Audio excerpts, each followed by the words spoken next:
was Adam and Eve and a vampire. According to Hebrew mythology, Lilith was a winged, clawed creature cast out from the Garden of Eden for disobeying Adam. Enraged, she wandered the earth, haunting the dreams of the first mortals. Legend says she feasted on the blood of newborns.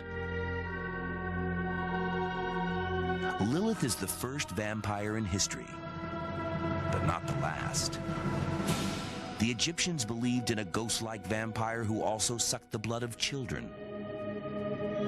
The Babylonians lived in fear of the blood-sucking Ikimu, a restless soul doomed to spend eternity searching for victims. The Greeks were stalked by the demon Lamia, who donned the guise of a beautiful woman to drink the blood of young men. Today, the vampire remains the monster that will not die.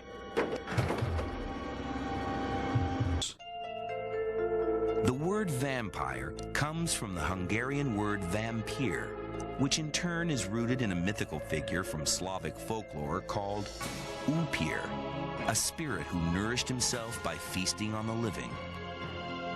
The Hungarians also had a word for a corpse that wouldn't rest, Nosferatu, the undead.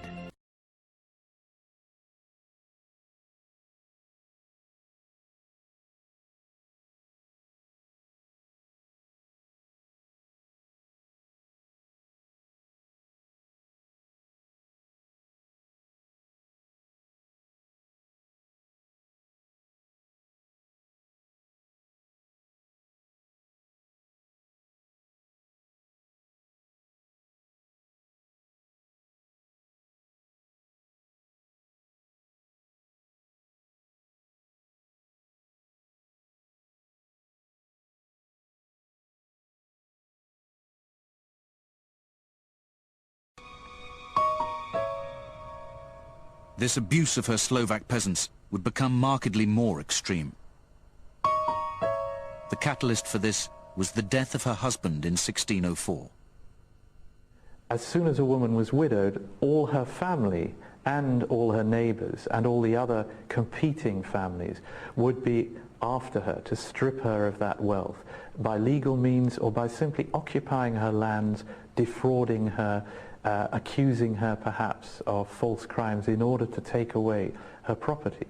And there was no way that a woman could resist this, even a woman as powerful as Elizabeth. Suddenly, Elizabeth's vast estates were threatened. Feeling vulnerable, she reacted as only she could. You discipline, you over-discipline. It's a very logical way to react if you feel that things are getting out of control.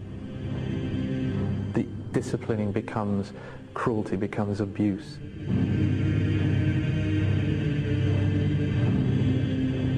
At Chachtice, one of her few remaining castles, that abuse would escalate to the point where Elizabeth Bathory would become a mass murderer.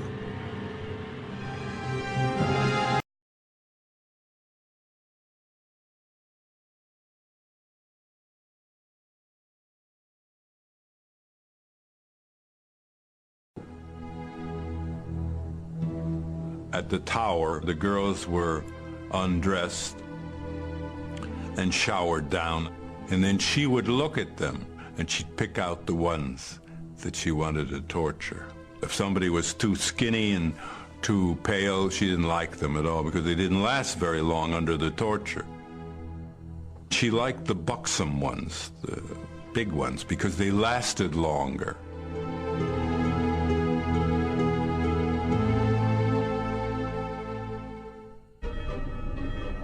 Trivial offences were punished in the most extreme ways. One girl from the village beneath the castle was accused of stealing money from the household coffers.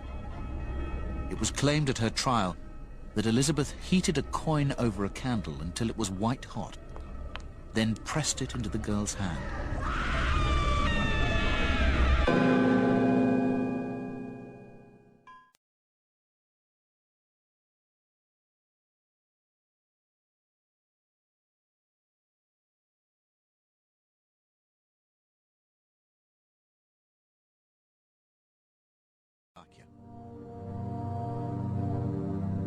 Her sadistic reputation was beginning to strike fear into the hearts of all who heard her name. You must imagine these people cowering outside the walls of her castles, never knowing what exactly is going on in there, but knowing at the same time that they are absolutely subject to this person's power, to this person's whims. Before her husband's death, Elizabeth had been abusing her servants in order to discipline them. This eventually escalated to murder. According to the documents from her trial in 1611, it was estimated that she killed almost 650 young girls.